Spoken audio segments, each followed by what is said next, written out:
All right, so this is on a 2009 Ford F150 Lariat. It is the four-wheel drive version. Had some issues. I've been stranded twice, and everybody was saying it's a fuel pump module, and some other people were saying I need to clean the throttle body. I put in a new mass airflow sensor, but what it boiled down to, and I missed it the first time, was that that fuel pump relay. And if I can get in there good enough for it, you can see how it got really burnt up. It's crazy too, because at first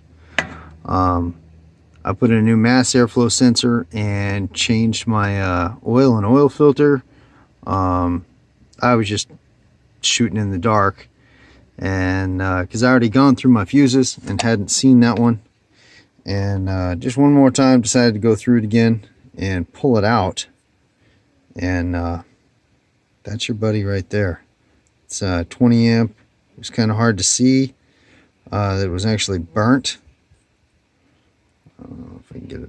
Anyways, yeah, there we go. So part of it fell apart and getting out, then a little tiny piece of it went back down in there.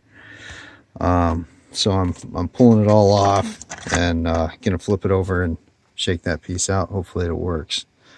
I know there's a kit that moves it from here somewhere over here, one of these unused ones.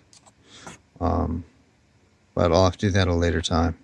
Anyways, just hopefully this will help anybody else who's struggling with their Ford F-150. And if it automatically dies on you, it was a crank no start, and crazy enough how I got it going the first time without doing really anything except changing that mass airflow sensor. And then about 2 weeks later, did it again, but no luck. So anyways, good luck to everybody else. Hope this video just helps out. All right.